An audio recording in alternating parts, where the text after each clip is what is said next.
Imagine करो कल सुबह आप सोकर उठे एंड आपके वॉलेट में जो पीस ऑफ पेपर है जिसको हम यूएस डॉलर बोलते हैं वो अब दुनिया का रूलर नहीं रहा। पिछले 80 सालों से यूएस डॉलर जो है वो दुनिया का यहाँ पे अनडिस्प्यूटेड जो है वो किंग रहा है। पर आज यूनाइटेड स्टेट्स के ऊपर यहाँ पे $35 ट्रिलियन का जो है वो डेट जो है वो एक टिकिंग टाइम बॉम्ब की तरह यहाँ पे चल रहा है। कब वो बॉम्ब फटेगा एंड उससे क्या निकल के सामने आएगा, इस पे सारी दुनिया की नजरें। और इसी वक्त यहाँ पे क्लोज डोर्स के पीछे एक साइलेंट रूथलेस फाइनेंशियल वॉर जो है वो चल रही है, जहाँ पे डॉलर को डिथ्रोन करने की कोशिश कर रहे हैं। चाइना का युआन जो है वो एग्रेसिवली उस राह पे आगे बढ़ रहा है। यहाँ पे अगर हम लोग बात करें सेंट्रल बैंक्स की, काफी नेशन जो है वो अपने गोल्ड को यहाँ पे होल्ड कर रही है, जो कि हमने यहाँ पे डेकेड्स में नहीं देखा था। और यूएस गवर्नमेंट क्वाइटली साल 2029 के लिए एक ऐसा मास्टर प्लान बना रही है जो सुनने में एब्सोल्युटली साइंस फिक्शन की तरह यहाँ पे लगता है। क्या है वो मास्टर प्लान, उसके बारे में भी बात करेंगे। बट यूएस गवर्नमेंट यहाँ पे प्लान कर रही है जो उनके ऊपर इतना कर्जा है वो यहाँ पे पे करें। बट वो पे यहाँ पे वो टैक्सेस जो कलेक्ट करे हैं उससे नहीं करेंगे, वो ऑयल से नहीं करेंगे। रादर यहाँ पे वो कोशिश कर रहे हैं कि वो डेट जो है वो यहाँ पे बिटकॉइन से पे हो। एंड ये कोई कॉन्स्पिरेसी थ्योरी नहीं है, ये हमारी नई मैक्रो इकोनॉमिक रियलिटी है। अगर आप नहीं समझते कि ये चार एसेट जहाँ पे हम बात करते हैं डॉलर की, युआन की, गोल्ड की एंड यहाँ पे बिटकॉइन की, आज कैसे कोलाइड कर रहे हैं, तो इस क्रॉस फायर में आपकी वेल्थ को पूरी तरीके से वाइप आउट करी जा सकती है। Welcome to the greatest wealth transfer in human history. चलिए इसको डिटेल में ब्रेक डाउन करते हैं, कैसे चीजें जो है वो ड्रास्टिकली यहाँ पे चेंज हो रही है, हमारी आंखों के सामने ये सारी चीजें हो रही है। बट एक चीज का ध्यान रहे, this is not a financial advice. जो भी हम लोग यहाँ पे बात करेंगे वो फैक्ट्स एंड फिगर्स के साथ बात कर रहे हैं। Do not consider this video as a financial advice. तो आज जो यहाँ पे ग्लोबल क्राइसिस चल रहा है, ये समझने के लिए हमें ये समझना जरूरी है कि यूएस डॉलर जो है वो यहाँ पे एब्सोल्यूट बॉस कैसे बना पूरी दुनिया का। कैसे पूरी दुनिया जो है वो यूएस डॉलर को अपने पास स्टोर करके रखती है, क्यों स्टोर करके रखती है। बात हम लोग यहाँ पे करते हैं वर्ल्ड वॉर 2 के टाइम की, जहाँ पे पूरा यूरोप जो है वो डिस्ट्रॉय हो चुका था। यूएस के पास सारी मैन्युफैक्चरिंग पावर थी और दुनिया का ज्यादातर गोल्ड जो है वो भी यहाँ पे यूएस के पास था। 1944 के ब्रेटन वुड्स कॉन्फ्रेंस में दुनिया का एक सिंपल सिस्टम अग्री किया गया, जहाँ पे ग्लोबल करेंसीज यूएस डॉलर से टाइड रहेंगी और यूएस डॉलर जो है वो फिजिकल गोल्ड से यहाँ पे टाइड रहेगा। पर 1971 में चीजें जो है वो चेंज हुई, जहाँ पे प्रेसिडेंट बने रिचर्ड निक्सन। उन्होंने एक ड्रास्टिक स्टेप लिया, उन्होंने डॉलर और गोल्ड का कनेक्शन यहाँ पे टेम्पररीली तोड़ दिया। स्पॉइलर अलर्ट, तो वो टेम्पररी यहाँ पे परमानेंट जो है वो बन गया। यूएस डॉलर यहाँ पे एक फिएट करेंसी बन गया जो यहाँ पे गोल्ड से बैक्ड अप नहीं था, वो खाली यहाँ पे यूएस गवर्नमेंट का ट्रस्ट और मिलिट्री पावर है। और ये चीज आज हम सबको पता है और काफी टाइम तक ये सिस्टम मस्त चला। डॉलर वर्ल्ड की रिजर्व करेंसी बन गया, तो अगर आपने ऑयल खरीदना है तो आपको डॉलर चाहिए। इसने अमेरिका को एक सुपर पावर भी दी, जब मन चाहा और डॉलर यहाँ पे प्रिंट करे और यहाँ पे अपनी इन्फ्लेशन को पूरी दुनिया में थोप दिया। वो एक्सपोर्ट कर दिया अपनी इन्फ्लेशन को पूरी दुनिया में। पर एंडलेस मनी प्रिंट करने के साथ एक बहुत बड़ी प्रॉब्लम है, एक टाइम के बाद बाकी दुनिया यहाँ पे बिल पे करते करते थक जाती है और यहाँ पे एंट्री होती है चाइना और ब्रिक्स नेशन की। उन्होंने देखा कि US trillion of dollars print कर रहा है और सैंक्शंस के थ्रू अपनी करेंसी को यहाँ पे वेपनाइज कर रहा है। उन्होंने ये डिसाइड करा कि अब हमें कोई ऑल्टरनेटिव रूट चाहिए, कोई ऑल्टरनेटिव यहाँ पे करेंसी चाहिए जिसके थ्रू हम लोग यहाँ पे सक्सेसफुली ट्रेड कर पाए एंड हमारे ट्रेड यहाँ पे डिपेंडेंट ना हो on only US dollar. China अब अग्रेसिवली यहाँ पे युआन को जो है वो प्रमोट कर रहा है एंड प्रमोट कर रहा है as a global trade currency. वो सऊदी अरेबिया के साथ यहाँ पे डील्स कर रहे हैं, जहाँ पे पेमेंट जो है वो डॉलर में नहीं बल्कि यहाँ पे युआन में करी जाए। एंड ये चीज जो है वो पेट्रो डॉलर के लिए एक डायरेक्ट अटैक है। तो क्या सच में डॉलर जो है वो अपनी वैल्यू खो देगा अगेंस्ट युआन? चाइनीज युआन के अगेंस्ट क्या डॉलर यहाँ पे और वीक होगा? इस जवाब को आपको गैस करने की जरूरत नहीं है। यहाँ पे हमने खाली हिस्ट्री देखनी है एंड स्पेसिफिकली द ईयर 1985। क्या हुआ था उस साल में, अब वो जानना आपके लिए इंपॉर्टेंट है। बिकॉज वो चीज अगर यहाँ पे रिपीट हो तो ये वर्ल्ड इकोनॉमी जो है वो एक प्लेयर के हाथ में एंड वो इसको बहुत सक्सेसफुली यहाँ पे खेल रहा है। वो इकोनॉमी जहाँ पे हम लोग बात करते हैं एक ऐसे नेशन की जिसके ऊपर $35 ट्रिलियन का भी कर्जा बचा है। अर्ली 1980s में यूएस डॉलर बहुत ज्यादा स्ट्रॉन्ग था। इसकी वजह से अमेरिका मैन्युफैक्चरिंग क्रश हो रही थी क्योंकि यूएस एक्सपोर्ट्स दुनिया के लिए बहुत एक्सपेंसिव हो गए थे। वहीं दूसरी तरफ जापान एक अनस्टॉपेबल एक्सपोर्ट मशीन बन चुका था जो यूएस मार्केट को सस्ती कार्स और इलेक्ट्रॉनिक्स से फ्लड कर रहा था। तो 1985 में US, UK, France, West Germany and Japan यहाँ पे न्यूयॉर्क के प्लाजा होटल में मिले। तो यूएस ने बेसिकली यहाँ पे जापान एंड बाकी के नेशन को यहाँ पे फोर्स करा to sign on the Plaza Accord. क्या है प्लाजा अकॉर्ड, इसको आपको समझाएंगे जरूर। बट एग्रीमेंट क्या था, वो लोग यहाँ पे इंटरनेशनली यूएस डॉलर की वैल्यू जो है वो गिराना चाहते थे अगेंस्ट यहाँ पे जापानीज यान एंड यहाँ पे हम लोग बात करें जर्मनी मार्क। के सामने यहाँ पे अगर यूएस डॉलर की वैल्यू गिराने की ये पूरी एग्रीमेंट जो है वो साइन करेगी और ये प्लान काम करने लगा। येन के सामने डॉलर जो है वो धाराशाही हो गया। जापान की करेंसी की बाइंग पावर यहाँ पे रातों रात जो है वो भी डबल हो चुकी थी, जिसकी वजह से जापान में एक मैसिव एसेट बबल बन गया जो बाद में फट गया, leading to their lost decade.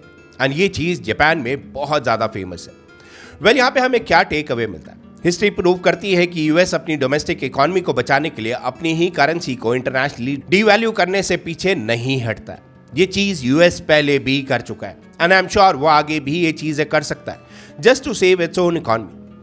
अगर यूएस का डेट अनमैनेजेबल हो गया तो वॉशिंगटन यहाँ पे एक मॉडर्न डे प्लाजा अकॉर्ड जो है वो साइन कर सकता है, जहां पे वो इंटरनेशनली डॉलर को चाइनीज युआन के सामने यहाँ पे गिरने देंगे, जिसकी वजह से उनका मैसिव डेट जो है वो इन्फ्लेट अवे हो जाए। बट यहीं पे बात करनी जरूरी है रिगार्डिंग गोल्ड। गोल्ड एक ऐसा मेटल जिसको इंडियंस को यहाँ पे परचेज करने को मना करा है 1 साल तक। गोल्ड में क्या चीजें जो है वो हो सकती जब नेशंस को खतरा महसूस होता है, जब उनको लगता है कि डॉलर यहाँ पे मैसिवली डिवैल्यू हो सकता है, तो वो क्या करते हैं? वो भागते हैं ह्यूमन हिस्ट्री के सबसे पुराने सेफ हेवन की तरफ, जो कि यहाँ पे है गोल्ड। पिछले कुछ सालों से दुनिया भर के सेंट्रल बैंक, स्पेसिफिकली यहाँ पे अगर हम लोग बात करें चाइना, रशिया और इंडिया की, वो रिकॉर्ड ब्रेकिंग लेवल पर गोल्ड खरीद रहे हैं। वो अब यहाँ पे यूएस ट्रेजरी बॉन्ड जो है वो परचेज नहीं कर रहे, वो फिजिकल भारी और अनट्रेसेबल गोल्ड को होल्ड कर रहे हैं, क्योंकि गोल्ड में यहाँ पे कोई काउंटर पार्टी रिस्क नहीं होता। अगर आपके पास यहाँ पे यूएस बॉन्ड्स हैं तो आप यूएस गवर्नमेंट पर डिपेंड करते हो कि वो आपको डॉलर्स में पे बैक करेंगे और शायद उन डॉलर्स की आगे जाके कोई वैल्यू ना बचे। पर अगर आपके पास गोल्ड है तो आपके पास प्योर अनअडल्टरेटेड यहाँ पे वैल्यू है, जिसे जेरेमी पावल प्रिंट नहीं कर सकते, या यहाँ पे हम लोग बात करें जो नए एसईसी यहाँ पे चेयर आ रहे हैं वो यहाँ पे प्रिंट नहीं कर सकते, या किसी भी पॉलिटिकल ट्रीटी से डीवैल्यू नहीं किया जा सकता। एंड तभी यहाँ पे अनसर्टेन टाइम्स में जब एक सुपर पावर डेब्ट में डूब रही हो और दूसरी राइवल सुपर पावर राइज कर रही हो, गोल्ड सिर्फ एक इन्वेस्टमेंट नहीं है, ये फाइनेंशियल बॉडी आर्मर है जो हर कंट्री के लिए यहाँ पे इंपॉर्टेंट बन जाता है। पर गोल्ड भारी होता है, उसे मूव करना मुश्किल है। ये एक 21st सेंचुरी प्रॉब्लम है, ये 19th सेंचुरी का सॉल्यूशन नहीं है। एंड यही चीज हमें लेकर आता है एक मॉडर्न फाइनेंशियल हिस्ट्री में सबसे बड़े माइंड बिल्डिंग ट्विस्ट पर। एंड यहाँ पे एंट्री होती है बिटकॉइन की। यूएस गवर्नमेंट जो है वो यहाँ पे बहुत क्लियरली मैथ जो है वो समझती। $35 ट्रिलियन का जो यहाँ पे डेट है वो नॉर्मल टैक्सेस से पे करना मैथमेटिकली इम्पॉसिबल है। अगर वो और पैसा प्रिंट करते हैं तो डॉलर यहाँ पे डिस्ट्रॉय हो जाएगा। अगर डिफॉल्ट करते हैं तो ग्लोबल इकॉनमी तबाह हो जाएगी। एंड ये चीज सब लोग जानते हैं। उन्हें एक मिरेकल चाहिए, एक ऐसा एसेट जो इतनी तेजी से कंसिस्टेंटली अप्रिशिएट करे कि उसे होल्ड करने से नेशनल डेट ऑटोमेटिकली इरेज हो जाए। एंड यहाँ पे हम डेफिनेटली गोल्ड की तो बात नहीं कर रहे, यहाँ पे हम बात कर रहे हैं स्ट्रैटेजिक बिटकॉइन रिजर्व की, जो यहाँ पे यूएस ने क्रिएट करा। 2024 और 2025 में यहाँ पे यूएस गवर्नमेंट के हाईएस्ट लेवल पर एक रेडिकल प्रपोजल जो है वो घूमने लगा, the bitcoin act. Pro crypto politicians और मैसिव इंस्टीट्यूशनल बैकर्स इस प्लान को पुश कर रहे हैं, और ये प्लान जितना सिंपल है उतना ही शॉकिंग भी है एक्चुअली में। गोल क्या है? गोल यहाँ पे यह है कि यूएस ट्रेजरी जो है वो साल 2029 तक 1 मिलियन बिटकॉइन जो है वो एक्वायर करेगी। ये हम सब लोग जानते हैं, और उसे मिनिमम यहाँ पे 20 साल तक होल्ड करेगी। ये जो है वो प्लान है बिटकॉइन रिजर्व का, बिटकॉइन स्ट्रैटेजिक रिजर्व का। अब इस बात को आप डेप्थ में समझो। जिस गवर्नमेंट ने डॉलर बनाया वही चुपचाप अपनी ही करेंसी के खिलाफ यहाँ पे हेज कर रही है, एक ऐसा डिसेंट्रलाइज्ड डिजिटल एसेट खरीद रही है जिसे वो कंट्रोल नहीं कर सकती। तो अब सवाल यहाँ पे आता है कि अगले कुछ सालों में ये मास्टर प्लान किस तरह के से यहाँ पे अनफोल्ड करेगा। यहाँ पे 2-3 फेजेस हैं जिसके बारे में आपको समझना जरूरी है। जो चीजें अभी तक हुई वो आपको समझना जरूरी है। यहाँ पे हम लोग बात करते हैं फेज 1 की, जहाँ पे बिटकॉइन जो है वो कन्फिस्केट करा गया। यूएस गवर्नमेंट के पास ऑलरेडी 2 लाख से ज्यादा बिटकॉइन है जो उन्होंने क्रिमिनल, जैसे यहाँ पे सिल्क रोड की अगर हम लोग बात करें, उनसे यहाँ पे सीज किए थे। इन्हें ऑक्शन करने के बजाय वो मैंडेट पास करेंगे कि ये कॉइन जो है वो स्ट्रैटेजिक रिजर्व में लॉक किए जाए। और यहीं पे बात करते हैं हम फेज 2 की, जहाँ पे बात करते हैं हम लोग एक्यूमुलेशन की। बिटकॉइन एक्ट के थ्रू यूएस ट्रेजरी यहाँ पे सिस्टमैटिकली ओपन मार्केट से बिटकॉइन खरीदेगी, ताकि 2029 तक यहाँ पे 1 मिलियन बिटकॉइन का टारगेट जो है वो पूरा हो सके। एंड यहीं पे हम बात करते हैं फेज 3 की, जहाँ पे वनाक जैसे बड़े फाइनेंशियल इंस्टीट्यूट एस्टिमेट करते हैं कि अगर यूएस इस एसेट को 20 साल तक होल्ड करती है तो यूएस बिटकॉइन रिजर्व की value tens of trillions of dollars तक पहुंच सकती है, जिसकी वजह से वो अपना डेट जो है इससे पे ऑफ कर सकते हैं। एंड यहीं पे वनाक ने ये भी बोला कि ये इतना होगा कि एक ही झटके में नेशनल डेट का 20 से 50% हिस्सा जो है वो वाइप आउट हो जाएगा। वो यूएस जो है, यूएस गवर्नमेंट जो है वो इजीली यहाँ पे पे ऑफ कर देगी। एंड यही है पूरा प्लान। आपने बिल्कुल सही सुना। यूएस इकोनॉमी को यहाँ पे डेट से बचाने के लिए उन्होंने यहाँ पे अल्टीमेट प्लान जो है वो टैक्स नहीं है, उनका यहाँ पे काम है वो डिजिटल करेंसी। ये डिजिटल स्केर्सिटी पर एक मैसिव लेवरेज बेट है।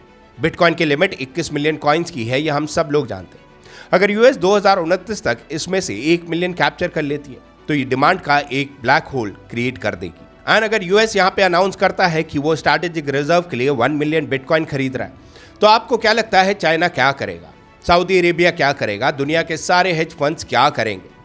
वो इस ट्रेड को फ्रंट रन करेंगे एंड इससे बिटकॉइन के एक ग्लोबल सॉवरेन स्पेस में रेस शुरू हो जाएगी जो इसके प्राइस को आसमान तक पहुंचा देंगे। I am not saying this as a financial adviser. मैं यहाँ पे वो बात कर रहा हूँ जो हम लोगों के सामने है। We are just trying to decode all the things जो हमारे सामने हो रही है। एंड यहीं पे सवाल जो है वो हर कोई अब पूछना चाहता है। ये 4 एसेट्स की जहाँ पे हम लोग बात करी, जहाँ पे हमने बात करी यूएस डॉलर की, जहाँ पे हमने बात करी चाइनीज युआन की, जहाँ पे हमने बात करी गोल्ड की, जहाँ पे हमने बात करी बिटकॉइन की, ये चारों एसेट में से सबसे स्ट्रॉन्ग एसेट आज के टाइम में कौन सा नजर आता है? Well, I am sure many of you will say gold, because gold यहाँ पे हिस्टोरिकली वो सारी चीजें प्रूव कर चुका है। बट जैसे कि हमने in the middle of the video बोला, ये 21st सेंचुरी की प्रॉब्लम है, ये 19th सेंचुरी का यहाँ पे सोल्यूशन नहीं है। 19th सेंचुरी में डेफिनेटली लोग गोल्ड की तरफ भागते थे बिकॉज गोल्ड यहाँ पे किसी से बैक्ड अप नहीं था।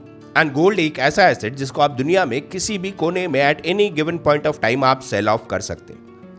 वेल, वहीं पे हम लोग बात करें एक मॉडर्न एसेट की, that is bitcoin right now. जब ग्लोबल फाइनेंस की टेक्टोनिक प्लेट शिफ्ट हो रही है तो आप खुद को कैसे पोजीशन करोगे, ये आपके ऊपर जरूर डिपेंड करता है।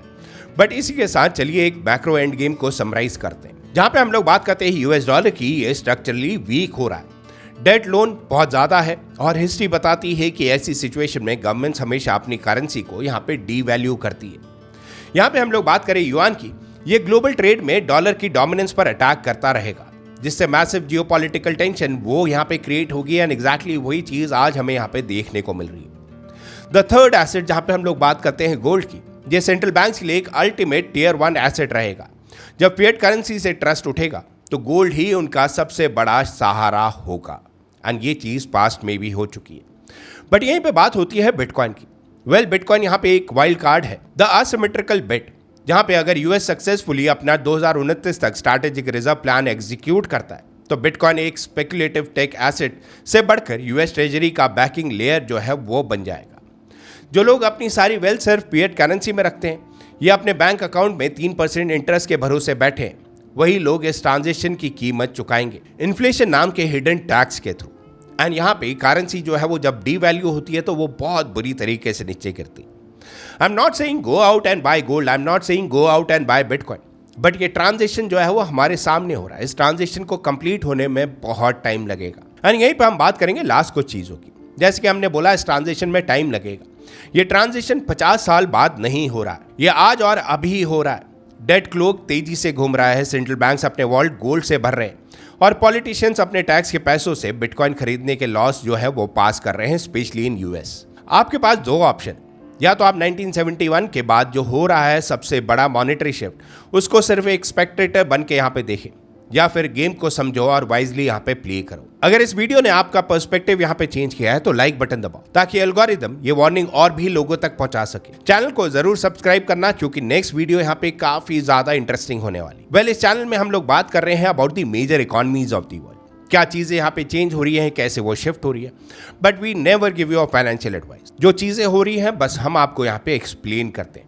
And that is the point of this channel, because जो क्राइसिस आज के टाइम में पूरी दुनिया में है उसका असर इंडिया में भी देखने को मिल रहा है, उसका असर यहाँ पे बाकी कंट्रीज में भी देखने को मिल रहा है। एंड अगर ये एक शिफ्ट है, एक स्ट्रैटेजिक शिफ्ट है, तो शिफ्ट में काफी कंट्रीज जो है वो बहुत पीछे रह जाती। वेल, आई एम श्योर इस वीडियो से आपको वैल्यू मिली होगी।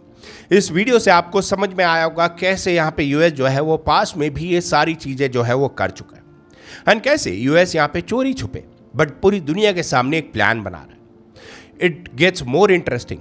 क्या यहाँ पे यूएस जो है वो अब डॉलर प्रिंट करना स्टार्ट करेगा? क्या ये पूरे क्राइसिस के बीच में क्या यूएस जो है वो अपने इंटरेस्ट रेट को लोअर करना स्टार्ट करेगा? बिकॉज हिस्टोरिकली हम लोगों ने देखा है जब भी यहाँ पे इंटरेस्ट रेट कम हुए हैं दैट मीन्स मनी प्रिंटर जो है वो ऑन होता है। और अगर मनी प्रिंटर यहाँ पे ऑन होता है दैट मीन्स इन्फ्लेशन का यहाँ पे खतरा आता है। क्या वो इन्फ्लेशन से बचने के लिए वापस यूएस गवर्नमेंट जो है वो कोई डील साइन करेगी? क्या वो अपने डॉलर को नीचे गिरने देगी? That is the big question and we are waiting for that. अभी तक कुछ भी चीज यहां पे सर्टेन नहीं है। Let me be very Frank with you and let's see what the future holds for us. With that said guys, आज का वीडियो करते हैं पे एंड। आई होप आपको वीडियो अच्छा लगा हो। वीडियो अच्छा लगा हो तो वीडियो को लाइक कर देना, शेयर कर लेना, सब्सक्राइब कर लेना। Thank you so much for watching our channel. See you next time. Okay bye.